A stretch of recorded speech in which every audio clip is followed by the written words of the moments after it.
Good morning, everyone. Okay, so just get started. We're very happy to have announced the first release candidate of MySQL 8.0. And MySQL 8.0 has a lot of new and interesting features, but today I will focus on those features that enables you to make the next generation web applications.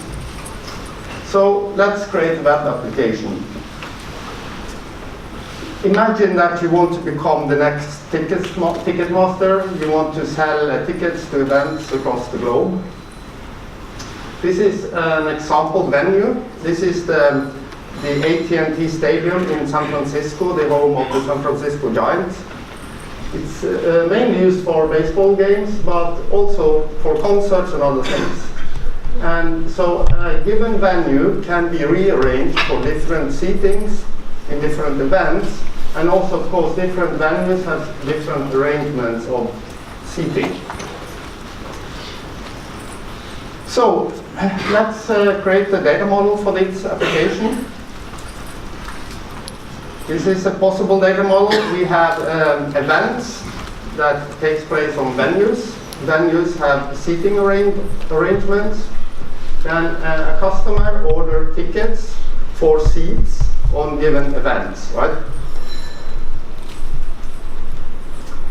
So we have a goal, we have a data model. What else do we need to think about? Modern web application is much about mobile first, it's developer first, it's data-driven, and it's about 24/7 at scale. So I will go through each of these. So mobile first. So today, more and more things are happening on these small devices here. But these devices have very small screen. They have a fairly high latency to the back end. And it can be awkward to type stuff on them. So the techniques typically used today is to use the location, because these small things here, they know their position on the surface of the Earth. So typically the application will send back the position of the device and then bring back menus that fits that position. So that's how it works. So one example here. So MySQL now in 8.0 have a geography support, and this can be utilized to, for example, calculate the distance between where you are right now and to various objects of interest to the application. This example just showed me the next upcoming MySQL event and sorted them on the distance, and you can see that my position is Dublin, and the next event is distance in meter, 0 meters. It's here at Percona Live. Mobile also means emojis. So an emoji means 4-byte UTF-8 support. So this is pretty much the standard nowadays for web application to use UTF-8. And so we decided for MySQL 8.0 to make UTF-8 4-byte the default character set of MySQL. Of course, 4-byte characters are more expensive to deal with. Like you need to compare two strings, you need to sort things, and stuff like that. So we put a lot of effort into reducing the overhead and optimizing for 4-byte characters. So if you are happening to use 4-byte character UTF-8 in 5.7 and you move to 8.0, you can expect performance improvements in the range of 3 to 15 times, just because of the optimization we did on UTF-8.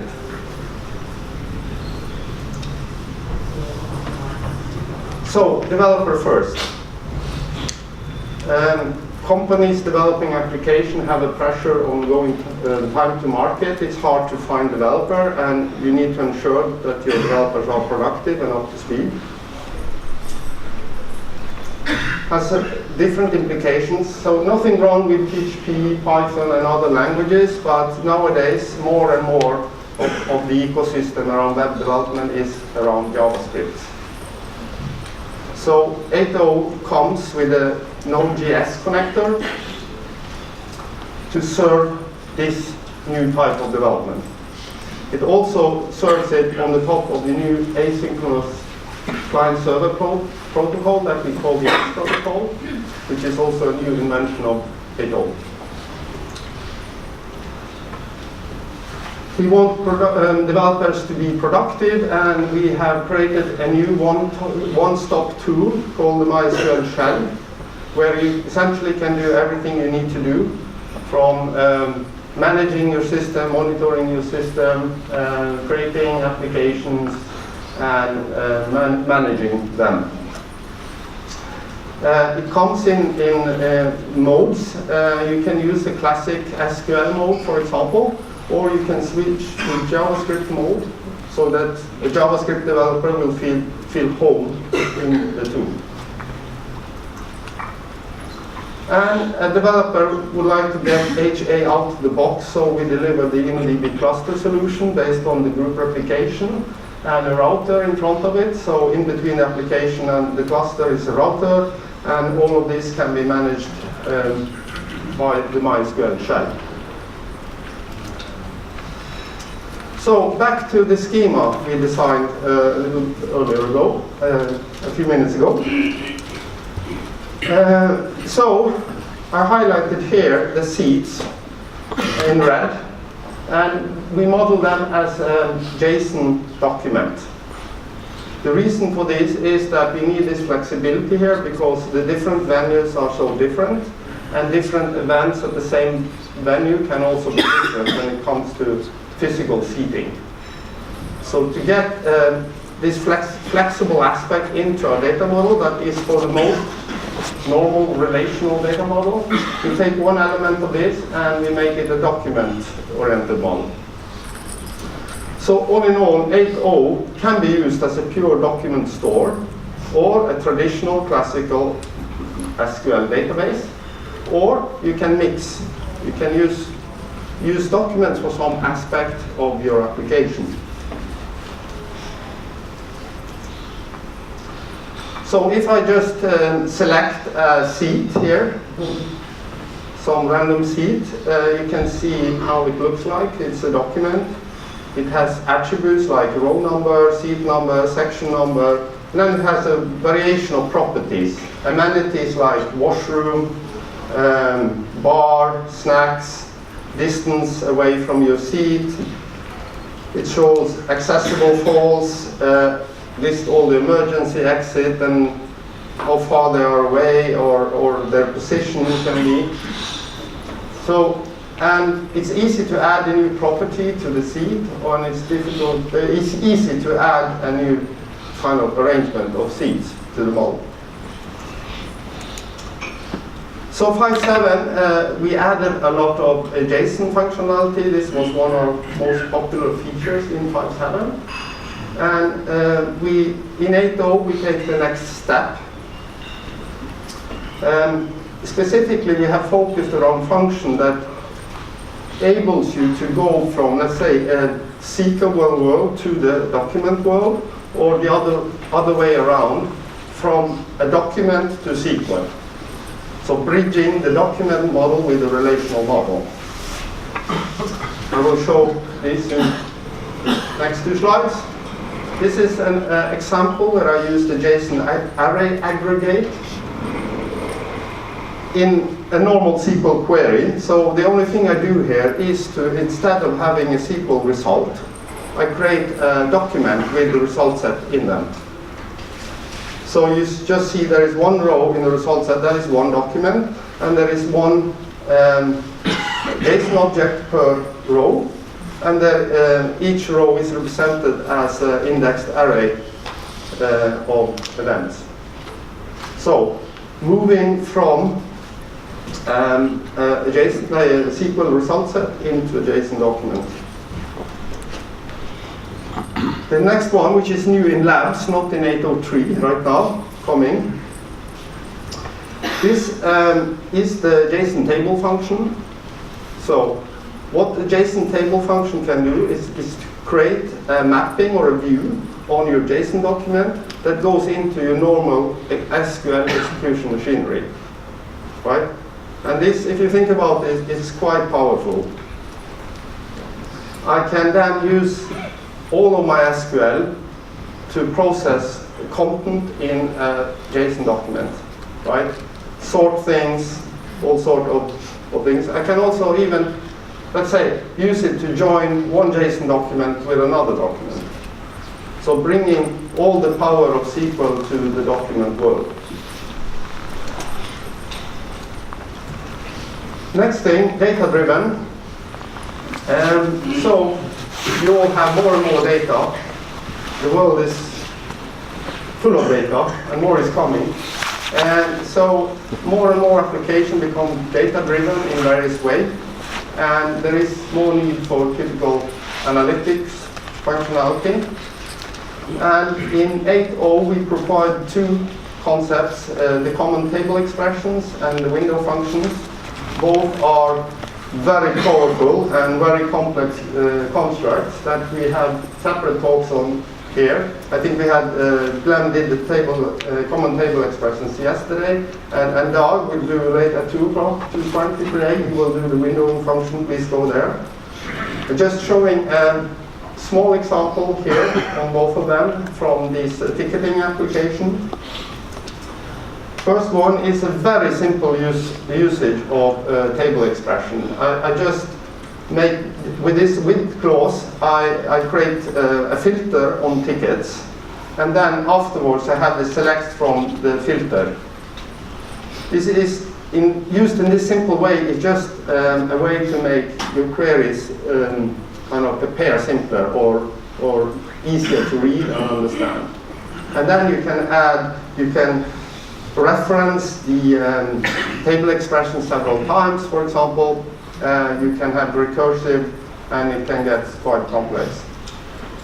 So what I do here is just to list all tickets on section 201, and I see the result, the first row.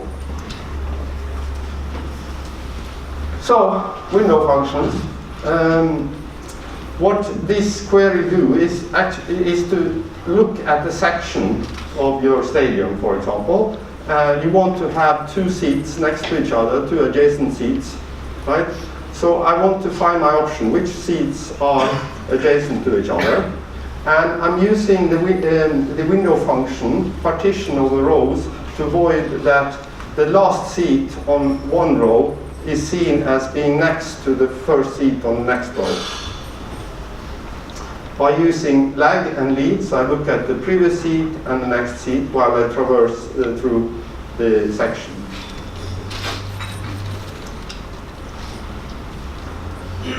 (24/7) at scale.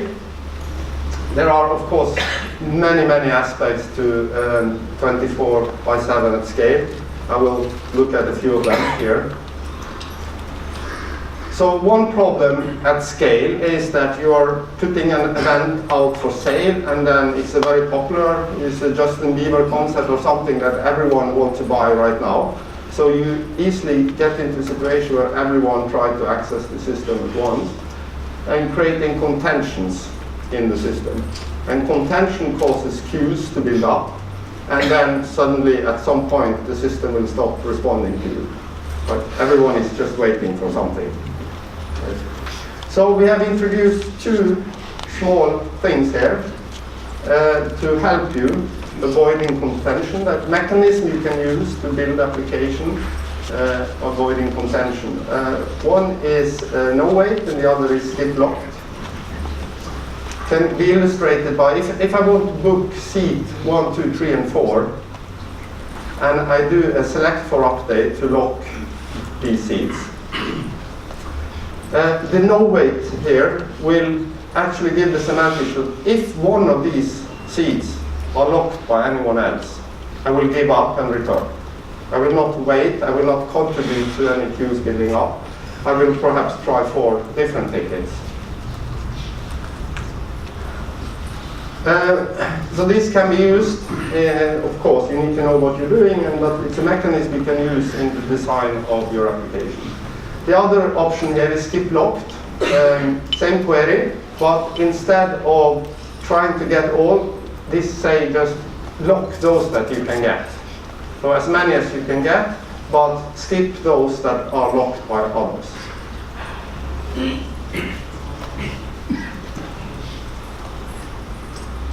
Other aspects of 24/7 at scale is that we need to have good support for operations, DevOps. For example, a DBA, one of the common tasks for DBA is to ensure that the database have the right set of indexes.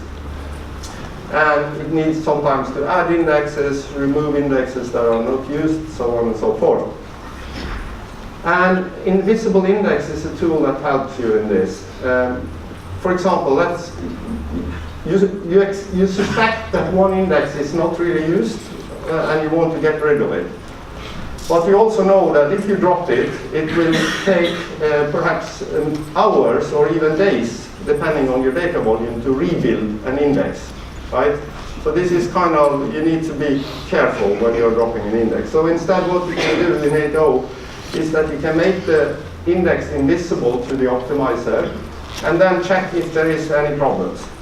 If there are no problems, after some time, including checking the weekly reports and so on, then you drop it, right? But if you see that there is a negative effect, you can just switch it on back because it is maintained in the background. You can also use this to phase in use of an index. For example, you create an index overnight that's invisible. When you come to work next day, you can enable it even for a single session just to test it out. And then roll the index out for your database. Performance schema, it's another aspect of operations. You need monitoring. The nice thing about performance schema is that one of the nice things is that it doesn't influence your payload. So it's a small penalty you pay all the time, but there is no additional penalty. You can query and do all complex things with performance schema with zero effect on your payload. In 8.0 we come with histogram support, indexes, speed up performance schema queries. You have new instrumentation, data logs are instrumented, SQL errors are instrumented, variables are instrumented. You can, for example, look at where did this setting come from, which configuration file it arrived in. You can see the defaults, the current value, and all sorts of things. Yeah. We also have enabled. Did I? That? Okay, back. So this is an example of the effect of indexes on performance schema. When you have many sessions, for example, this is select star from sys session with 1,000 active sessions. In 5.7 this takes 35 seconds, and in 8.0 it takes 2 seconds or 1 second to execute this performance query. So it becomes more practical to use in larger installation. The new data dictionary, it's mostly about reliability. We want to ensure, remove the possibility of some historical error scenarios in MySQL where you can get inconsistencies when you have a crash. We also have, by this, introduced crash safe and atomic DDL such that if you create a list of users, you're sure that either all users are created or none, both on the master and the slave. And it also improves, it's a total re-implementation of information schema. So information schema becomes totally different in performance-wise in 8.0. It's just a view on some table. All the normal SQL machinery is used when you do information schema queries. This is very good for tools that normally wants to take in metadata information, combine them with performance schema information, and so on and so forth. Some performance improvements. We have introduced histograms in the optimizer. So you can create an histogram over a table. This, if you have an index over, for example, a column, you will have statistics anyway. But if you don't have an index of a certain column, the only way that the optimizer can know about the data distribution of that column or those rows is by creating a histogram. And this will help the optimizer to make the right choices for optimization. Improved cost model. The cost model is now aware whether your table is in main memory or on disk, and take that into account when it creates a query plan. Improved the speed of the table and range scans by providing InnoDB with a larger buffer to put the result set into, or a more adapted buffer to the query that you're running. Parallel replication, I mentioned UTF-8, information schema, performance indexes, schema indexes. So, there is no keynote without any cool graphs, right? So here is the graph section. This shows, this is a lab release, it shows, it's a normal 2-socket machine, so this is not a big machine. It's 2 times 24 cores, I think, fairly normal machine nowadays in data centers, right? And this is also I/O bound and read-write load. And we see almost a doubling from 80,000 transactions per second to 160,000 transactions per second. And this is work done in parallel redo log work.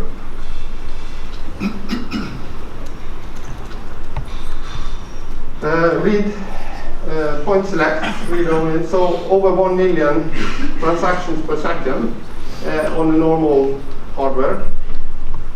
It's also I/O bound, so this means that it's not, you do not have your data in main memory. You're transporting them in from flash storage or from SSDs. Finally, last slide here, I think. Resource groups. So this is in 803, and so 8.0 give you the possibility to actually influence or decide on what CPU your user thread should run on, right? You can create a resource group and specify that in a session that this connection will run on this CPU. And if you look at the two to the left here, you see a load without use of resource group. It is a mix of a read and write loads. The read load is in the red, and the write load, the update load, is in the blue. And then moving to the right part of the graph here, there is the same load is running, the same hardware. There is nothing changed, except that you say now all my updates should be limited to these 10 CPUs. This is the only difference. So the select is using all CPUs as before, but my update is now limited to 10 CPUs. What happens? Everything goes better. The reads go better and the updates go better. But this is a little bit dependent on your hardware, so there is no kind of, it's not easy to just switch it on for everything, right? So it's something right now, a new tool that can be used in some scenario to fix problems. Okay, that's it. So 8.0 first release candidate is out. Please try it out. Give us feedback so we get ready for GA. And enjoy the rest of the conference. Thank you.